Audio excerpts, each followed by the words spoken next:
Uy, grabe ang nangyari dyan, oh. O, tulad yun, sumemplang. Nasa tabi sila. Baka pagtayo lang tumumba yung motor. Siguro ganun. Nasa gilid na naman sila eh, diba?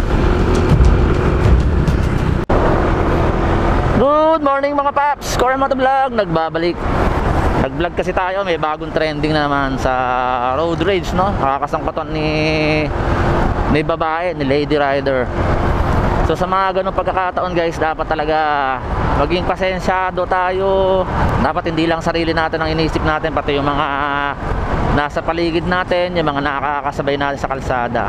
Dahil hindi sa lahat ng pagkakataon ay hindi katulad ng isang mamang driver na ranas ng dirty finger at mga sakit na pananalita, no? Buti ito si manong driver, mabait siya, pasensyado. Una-una sa lahat, hindi mainit ang ulo. Siguro nag-trigger lang kaya bumaba siya sa sasakyan niya dahil nga nabastusan siya masyado sa dirty finger. Kahit ako nung napanood ko yung video, unang-una pa lang talagang yung approach nito ni Lady Rider na talagang nayabangan agad ako. Kasi yung bang parang sinabi niya agad na yung pagkakasabi niya, oh, yan na yung pick-up, tara sapakin natin. Sa pagkakataon na yon, hindi niya alam kung ano talaga yung bakit niya agad sinabihan na tara sapakin natin. So ano ba ibig sabihin mo? Kasi marami kang kasama or marami kang alam na batas. Baka sinita niya yung driver ng pickup na bakit hindi niya ginamit sa side mirror niya, bakit hindi siya tumitingin sa side mirror niya, 'di ba? So kung titignan natin yung terrain na pinupuntahan nila ay masyadong rough road. So ikaw kahit naka 4 wheels ka, talagang may mga lubak-lubak na talagang dapat na iwasan mo kahit sabihin mong malaki yung gulong mo dahil naka 4 wheels ka nga. Lalo pa kaya kung ikay nakamotor. And eto pa yung doon, yung mas nakakaano sa akin. Kasi sa tagal-tagal ko na rin nagra-rides, 'di ba? O kahit sabihin natin scooter lang or mga underbone lang lagi mga dinadala natin. Pag overtake ka, kailangan magbibigay ka ng caution sa mga nasa unahan mo. Bumusina ka kahit isang beses para aware yung nasa unahan mo na overtakean mo na nandun ka, 'di ba? Tsaka ito pang si Girl Lalo, dapat nagpakumbaba na lang siya, 'di ba? Kumbaga sa una pa lang dapat maganda na approach mo para yung init na nararamdaman nyo, 'di ba? Medyo mabawasan kaya lang ito si Girl Lalo, parang pinagmamalaki niya na marami siyang alam at lalo na, at syempre marami siyang kasama noong time na yon.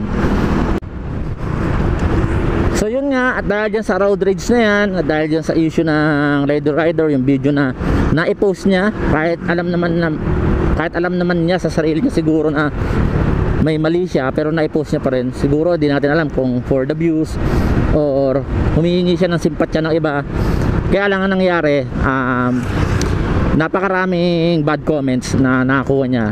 Hindi lang dun sa video na yon, siguro nag-backread or nag-browse yung mga ibang mga netizen natin sa social media.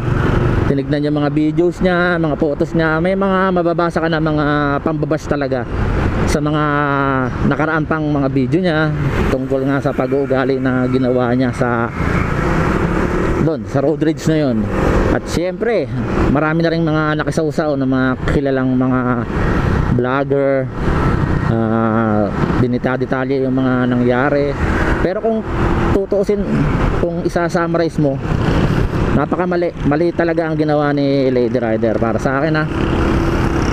At sana naman siguro magiging aral, no? At saka kung sakasakali mang magpo-post ka ng video, kung ikaw ay isang influencer, diba, hindi mo na dapat kailangang i-post yung mga ganun na para kang humihingi ng simpatya, na parang gusto mo na patunayan na tama ka sa ginawa mo. Kaya lang nangyari, yun nga, hindi natin alam kung binura na or hindi pa yung post na yun. Hindi natin alam kung for the views, para syempre kapag ikaw monetize ka sa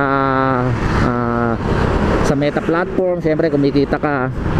So ngayon syempre maraming magte-trending yan. Pag nag-trending yan, earning yan, mag-e-earn siya ng maraming pera, di ba? Pero para sa akin, kung sakaling ganoon, nababash ako, parang napakahirap matulog, napakahirap mag-adjust sa sarili mo na dahil sa ganung post mo ay masisira ka. Pero sa akin guys, meron pa rin siyang good part ng video na medyo may matututunan ka ng konti.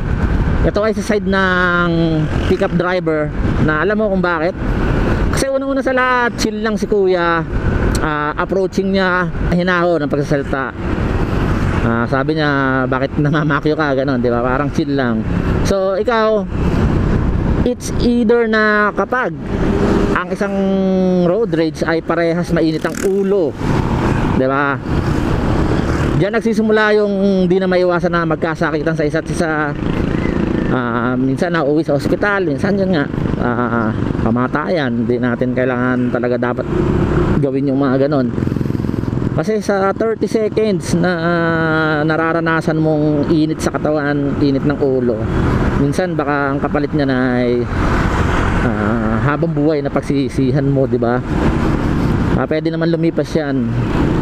Kumbaga sa akin, ako may mga experience din ako na road rage, talagang hindi maiwasan yung minsan yung nagkasagian, pero hanggat maaari, hanggang doon na lang sa pagsasalitaan, and then magpasensya.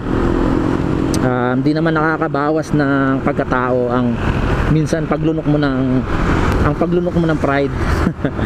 Although mahirap lunukin ng pride kasi sabon yan.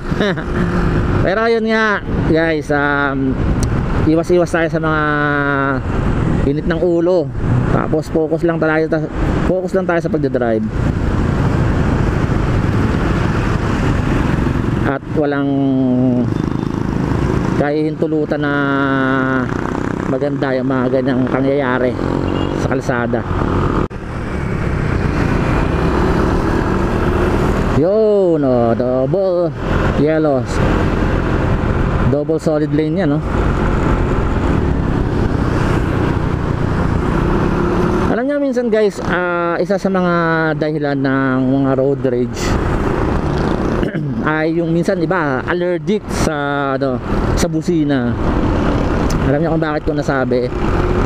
Isang beses yung mga may pagkakataon na talagang kailangan businahan ko yung tao kasi binusinahan ko isang tao kasi imbis na patuwid yung yung daan niya, nagse-cellphone siya. Tapos parang mababangga ako siya kasi pag ganun yung daan niya, papunta siya sa direksyon na pupuntahan ko. Binusinahan ko lang para maging aware siya na nandito ako sa likod niya. So and then pagkabusina ko isang beses, sinabol niya ako, sabay sinabihan niya ako na bakit nagmamadali ka ba? So yung mga ganun, sinabi ko sa kanya, binusinahan lang kita dahil mababangga kita. So sabi niya, ayun, hanggang sa dumami yung diskusyon. At alam kong mauuwi sa pag tuloy ko pa yung pakipagtalo sa kanya. Umalis na lang, umiwas na lang ako. Kumbaga ikaw na lang talaga yung umiwas, although kahit sabi mong ipaglaban mo na nasa tama ka, di ba? Kasi ang mahirap talaga kapag ang isang driver sobrang dami ng alam sa kalsada, sa lansangan. Parang sila parang ayaw nila na masasapawat sila sa kalsada, na mauunahan sila. Yung bang tipo na hindi mo sila pwedeng pagsabihan sa mga mali nila, diba? Dahil marami nga silang alam. So minsan dahil sa ganyang pride ng isang tao, nagsisimula yung mga kayabangan, pagsasagutan, diba? Na marami ka alam. So guys, kapag vlogger ka or isang influencer, diba? Dapat yung mga ipinapakita mong bagay sa mga viewers mo, yung may mga matututunan, yung may mga informasyon na may babahagi mo, ay talagang may makukuha silang aral. Or for example sa mga tutorial, di ba? Pero yung mga ganitong mga senaryo na ako, hindi ko naman sinasabi talaga na perfecto tayo, perfecto lahat, di ba? Pero hanggat maaari, huwag ka na magpakita ng maling videos o na alam mo na makakasira sa'yo sa sarili mo, sa personalidad mo, di ba? Kasi parang kapag ipinilit mo yung gusto mo na alam mo namang may mali ka rin sa side mo, pero ipinipilit mo, di ba? Parang meron kang gustong panhindigan, gustong ayan, so dapat talaga maging humble na lang tayo sa kalsada. Lagi tayong magpakumbaba guys, para maiwasan ng road rage. Dahil hindi sa lahat ng bagay ay kaya kong unawain ng mga kaaway mo sa lansangan, diba? Nakaraan lang sa bandang nakaraan lang sa lugar sa Antipolo, diba? Yung barilan. Kung tutusin, kung talagang kahit isa na lang sa kanila yung umiiwas sa gulo, hindi mangyayari yung mga ganong umabot pa sa patayan, sa barilan, di ba? Napakasimpleng bagay. Although kapag nasa ganong sitwasyon ka, hindi naman talaga natin masasabi kung ano yung nasa isip mo, dahil wala ka sa sitwasyon na yon. Ang mga nakakakita lang ay mga nanonood na dapat umiwas na lang. Sa mga road rage, sa mga nanonood, hindi talaga natin alam kung anong sitwasyon ng mga bawat involved sa mga ganyang road rage. Pero hanggat maaari, para maiwasan, pag alis mo pa lang ng bahay, sabihin mo sa sarili mo na ayokong makipag-away dahil may pamilyang nag-aantay sa akin pag uwi ko. So ganun lang, magdasal para iwas gulo. So siguro tatapusin ko na muna yung video ko rito, at hindi tayo masyado nakakapag-upload, masyado tayo maraming ginagawa, naghahapit tayo ng pera guys. Hindi ako makapag-edit na masyado. So maraming salamat guys sa panonood.